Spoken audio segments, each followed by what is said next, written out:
क्या हम वाकई बंदर थे? अक्सर सुना जाता है कि इंसान बंदरों की ही अगली कड़ी है, लेकिन ये आधा सच है। विज्ञान कहता है कि हम बंदरों से विकसित नहीं हुए। ये सवाल कुछ वैसा ही है जैसे पहले मुर्गी आई या अंडा। इंसान के वजूद की कहानी समझने के लिए हमें आज के सुख सुविधाओं वाले जीवन को पीछे छोड़कर उस दौर में जाना होगा जहां समय की कोई गिनती नहीं थी। अक्सर लोग पूछते हैं कि इंसान का पहला पूर्वज कौन था, लेकिन उस पूर्वज से पहले ये धरती कैसी थी? ये सवाल कुछ वैसा ही है कि बीज पहले आया या मिट्टी। बिना उपजाऊ मिट्टी के बीज पनप नहीं सकता था, और बिना बीज के मिट्टी में हरियाली नहीं आ सकती थी। आज से करीब 4.5 अरब साल पहले अंतरिक्ष के विशाल सन्नाटे में एक भयानक हलचल हुई। धूल और गैस के गुबार आपस में टकरा रहे थे। गुरुत्वाकर्षण ने इन्हें आपस में जोड़ना शुरू किया और एक दहकता हुआ गोला बना, हमारी पृथ्वी। उस समय की पृथ्वी आज की तरह नीली और शांत नहीं थी। वो आग उगल रही थी, हर तरफ लावा की नदियां बह रही थी और आसमान से बड़े बड़े पत्थर गोलों की तरह बरस रहे थे।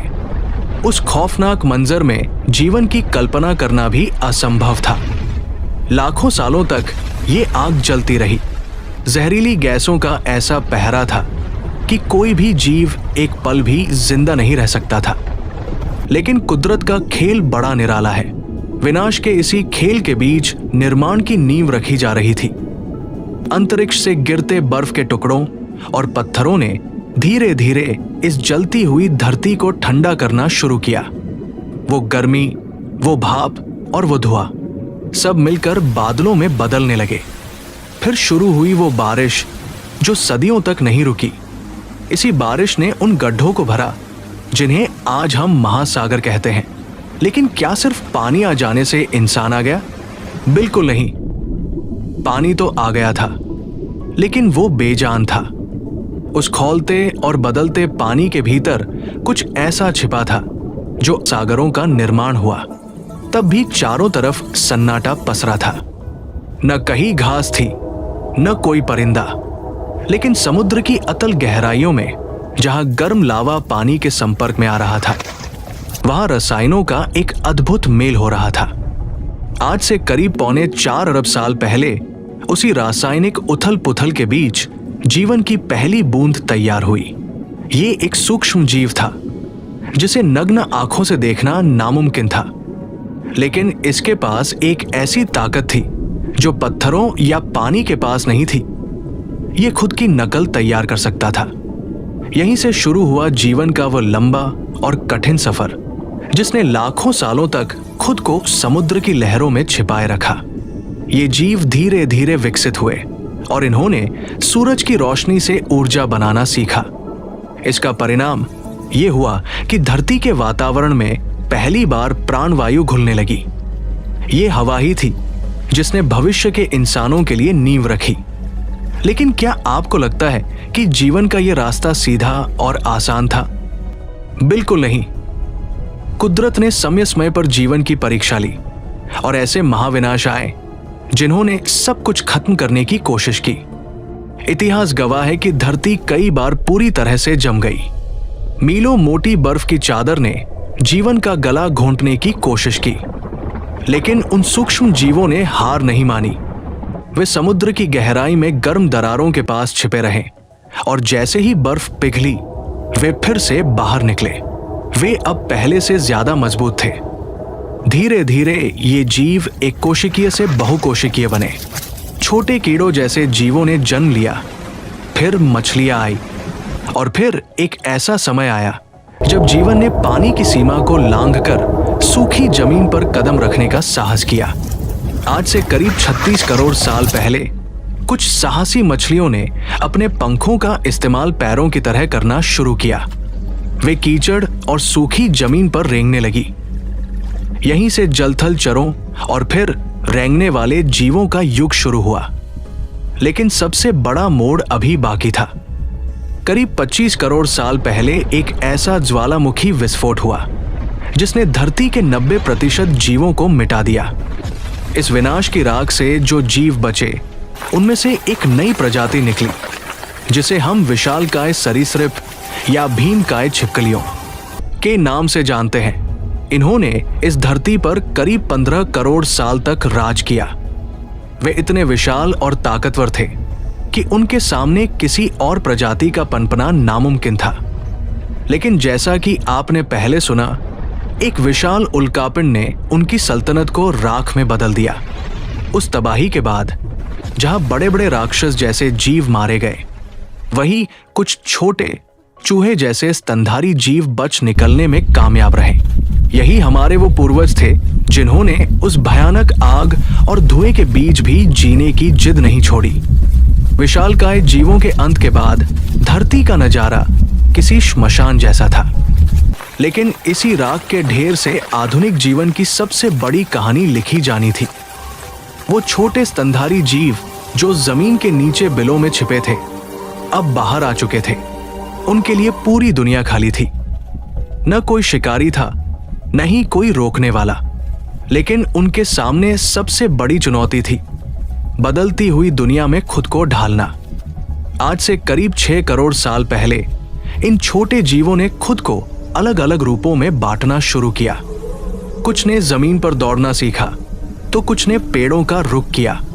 जो जीव पेड़ों पर चढ़े वही हमारे वानर रूपी पूर्वज बने। पेड़ों पर रहने की वजह से उनके शरीर में क्रांतिकारी बदलाव आए। उनके पंजों की जगह लचीली उंगलियों ने ले ली ताकि वे टहनियों को मजबूती से पकड़ सकें। उनकी आंखें चेहरे के सामने आ गई, जिससे उन्हें गहराई और दूरी का सही अंदाजा होने लगा, जो पेड़ों पर एक डाल से दूसरी डाल कूदने के लिए बहुत जरूरी था। ये बदलाव सुनने में मामूली लग सकते हैं, लेकिन यही वो बुनियादी पत्थर थे जिन्होंने इंसान के निर्माण की शुरुआत की। आज से लगभग 5 करोड़ साल पहले धरती फिर से घने और हरे भरे जंगलों से ढक चुकी थी। हमारे पूर्वज इन जंगलों के राजा थे। वे फल खाते, सामाजिक समूह में रहते और धीरे धीरे अपनी बुद्धि का विकास कर रहे थे। करीब 3 करोड़ साल पहले इनमें से एक ऐसी शाखा निकली जिनकी पूंछ गायब होने लगी थी और इनका दिमाग बाकी जानवरों के मुकाबले बड़ा होने लगा था। लेकिन कहानी में असली रोमांच तब आया जब कुदरत ने फिर करवट ली। आज से लगभग 80 लाख साल पहले अफ्रीका की धरती के भीतर हलचल हुई और विशाल घाटियों का निर्माण हुआ।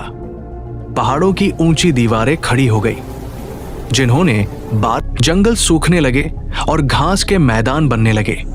अब पेड़ों की संख्या कम हो गई और एक पेड़ से दूसरे पेड़ की दूरी बढ़ गई। यही वो ऐतिहासिक मोड़ था जहां हमारे पूर्वजों के सामने मौत और जिंदगी का सवाल खड़ा हुआ। या तो वे सूखते जंगलों के साथ खत्म हो जाते, या फिर वे जमीन पर उतरकर खुले मैदानों में चलना सीखते। पेड़ों से उतरकर घास के मैदानों में चलना बहुत खतरनाक था, क्योंकि वहां घात लगाकर बैठने वाले शिकारी जानवरों की कमी नहीं थी। घास ऊंची थी, इसलिए शिकारियों को देखने के लिए उन्हें अपने पिछले 2 पैरों पर खड़ा होना पड़ा। यही वो क्षण था जहां मानव वंश का उदय हुआ। 2 पैरों पर खड़ा होना सिर्फ चलने का एक तरीका नहीं था, बल्कि इसने हमारे पूर्वजों के हाथों को आजाद कर दिया। अब उन हाथों से वे चीजें उठा सकते थे, बच्चों को गोद में ले सकते थे और सबसे महत्वपूर्ण हथियार पकड़ सकते थे। 2 पैरों पर खड़ा होना कुदरत का सबसे बड़ा जुआ था। जब हमारे पूर्वजों ने जमीन पर कदम रखा तो उनके पास न तो शेर जैसे नुकीले दांत थे और न ही चीते जैसी रफ्तार। उनके पास सिर्फ एक चीज थी, आजाद हुए हाथ और एक ऐसा दिमाग जो अब नई संभावनाओं को तलाशने लगा था। आज से करीब 40 लाख साल पहले अफ्रीका के मैदानों में एक ऐसी प्रजाति पनप रही थी जिसका सबसे मशहूर अवशेष लसी के नाम से जाना जाता है। लसी की खोज ने पूरी दुनिया को हिलाकर रख दिया था। वो केवल 3.5 फीट की थी। उसका चेहरा वानरों जैसा था, लेकिन उसके कूल्हे और घुटने साफ बता रहे थे कि वो इंसान की तरह सीधी चलती थी। लसी वह पुल थी जिसने पुराने पूर्वजों और आधुनिक इंसानों के बीच की दूरी को मिटा दिया। दरअसल जब हम 2 पैरों पर खड़े हुए तो शरीर की ऊर्जा बचने लगी और हाथों के इस्तेमाल ने दिमाग के उन हिस्सों को जागृत किया जो योजना बनाने के काम आते थे। इंसानी विकास की कहानी में सबसे बड़ा धमाका तब हुआ जब आज से करीब 25 लाख साल पहले कामकाजी इंसानों का उदय हुआ। इन्होंने वो काम किया जो पृथ्वी पर करोड़ों सालों में किसी जीव ने नहीं किया था, औजार बनाना। इन्होंने पत्थरों को आपस में टकराकर उन्हें नुकीला बनाया ताकि वह मांस काट सके और जड़ों को खोद सके। औजार बनाने की इस कला ने हमारे पूर्वजों को जानवरों की कतार से निकालकर शिकारी की कतार में खड़ा कर दिया। जैसे जैसे ये पूर्वज मांस खाने लगे, उनके शरीर को मिलने वाली ऊर्जा बढ़ गई। मांस के पोषण ने दिमाग के आकार को तेजी से फैलाना शुरू किया। इसके बाद आए वो साहसी यात्री जिन्होंने अफ्रीका की सीमाओं को पार किया और दूर दराज के इलाकों तक फैल गए। इन्होंने ही सबसे क्रांतिकारी खोज की, आग पर काबू पाना। आग ने न केवल उन्हें ठंड और शिकारियों से बचाया, बल्कि खाना पकाकर खाने की सुविधा भी दी। पका हुआ खाना पचाना आसान था, जिससे जबड़े छोटे होने लगे और मस्तिष्क के विकास के लिए सिर के भीतर ज्यादा जगह बनने लगी। लेकिन यहां एक पहेली अभी भी बाकी है।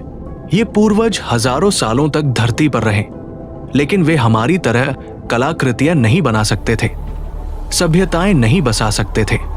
विकास की इस लंबी दौड़ में अब हम उस मोड़ पर आ चुके हैं जहां से आधुनिक मनुष्य का चेहरा साफ दिखाई देने लगता है। आज से करीब 3 लाख साल पहले अफ्रीका की बदलती जलवायु के बीच एक नई प्रजाति का उदय हुआ, जिसे हम आज के इंसान के रूप में पहचानते हैं। लेकिन हमारे पूर्वजों के सामने एक बहुत बड़ी चुनौती थी। उस समय धरती पर हम अकेले इंसान नहीं थे। दूसरे इलाकों में बहुत ही ताकतवर और भारी शरीर वाले इंसान रहते थे, जो हमसे कहीं ज्यादा बलवान थे। तो फिर सवाल ये उठता है कि कमजोर शरीर वाले हमारे पूर्वजों ने पूरी दुनिया पर कब्जा कैसे कर लिया?